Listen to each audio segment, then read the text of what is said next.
A very good morning and welcome to this morning edition of ES 101's Visual Radio. Bringing you the news, I'm Hashini Patirana, and let's start off with a look at your headlines first. News First headline.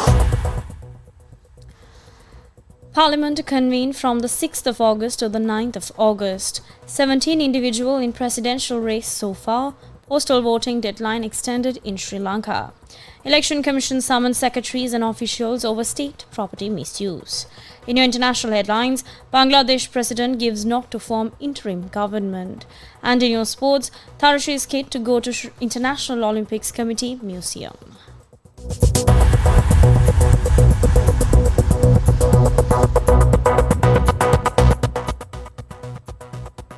And now taking a look at your top story this morning, the Parliament is scheduled to convene from the 6th to the 9th of August.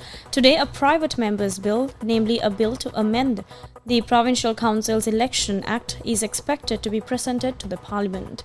Further, the adjournment debate on the failure of the levee barrier along the Nilwal area by the opposition will be taken up. In addition, the Committee on Public Enterprises and the Committee on Public Finance are expected to convene later in the day.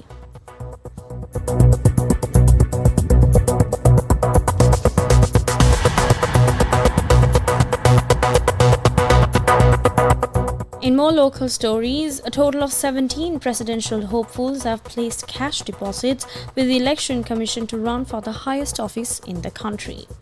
Now, the Election Commission extended the acceptance period for postal voting applications until the 9th of August. Initially scheduled to close at midnight yesterday, the deadline extension comes in response to a significant reduction in the number of applications received. According to Election Commissioner General Ratnayaka, applicants now have additional time to submit their postal voting applications, and these applications can be submitted at the designated district election offices. Now, in a related announcement, the Election Commission clarified that registered voters cannot vote at any polling station across the island. The notice, signed by Election Commissioner General Ratnayaka, emphasized that voters must cast their ballots only at the polling station corresponding to their registered locality in the voters list.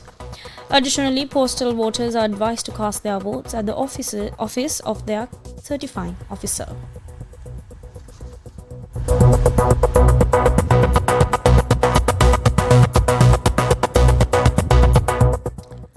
Moving on to more local news.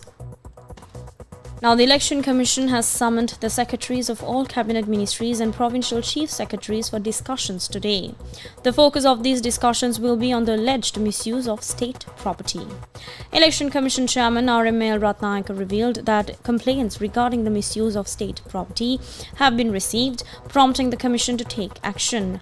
Additionally, the additional secretaries responsible for managing ministry properties and the officers overseeing these assets have also been called before the Election Commission today. Notably, the chairmen of state corporations are also expected to appear before the Commission.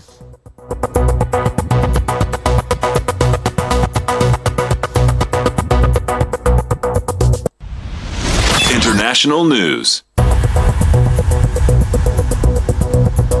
We are now moving our focus on to our international news for this hour, and this is an update on the Bangladesh protests that's been taking place since mid-July. Now, the Bangladesh President Mohamed Shahabuddin decided to form an interim government to run the country following the resignation of Sheikh Hasina, the country's longest-serving prime minister, amid the recent unrest that saw over 400 deaths since mid-July. Now, that decision was made during a meeting after discussing the current situation with the chiefs of the Army, Navy, Air Force, leaders of various political parties, and members of civil society. The army has been tasked with stopping the vandalism and ensuring law enforcement, which deteriorated severely after Sheikh Hasina left the country. President Mohamed Shahabuddin also approved the release of all students who were recently arrested during the ongoing quota reform movement.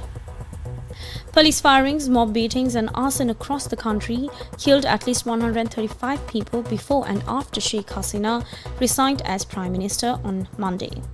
The previous day, the country reported at least 96 deaths in police firings due to clashes between Awami League members and protesters. Sheikh Hasina's son has ruled out any political comeback for his mother, saying she is deeply disappointed by the uprising against her leadership, despite her efforts to transform Bangladesh. In 2024, Sheikh Hasina secured her fifth term as Prime Minister, making her the world's longest-serving female head of government.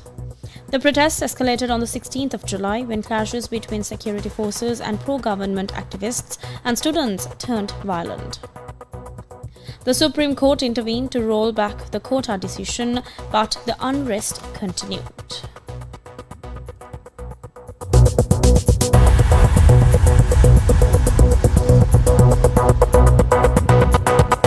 Sports news.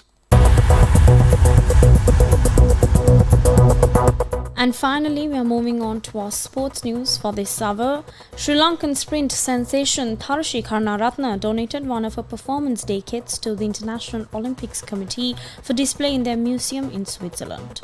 The autographed kit was presented to Anne Ricard, Senior Manager of Exhibits and Programs at the IOC Museum, during a special ceremony at the Games Village. Meanwhile, Sri Lanka's Aruna Darshana will race in the semi-finals of the men's 400 meters race at Paris Olympics tonight. Aruna Darshana became the first Sri Lankan athlete to reach the semi-finals of the men's 400 meters race at an Olympics game.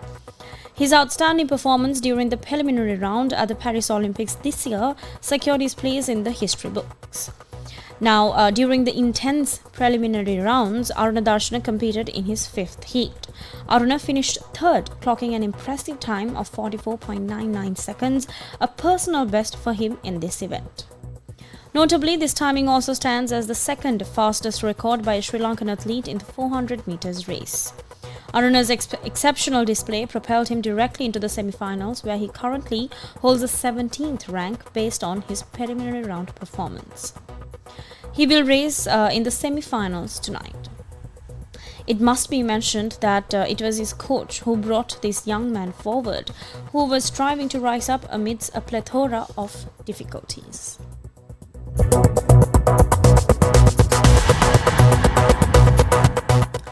And with that, we wrap up this morning edition of US 101's Visual Radio. I'm Hashini Pathirana. Thank you for watching and stay tuned for more of the very latest.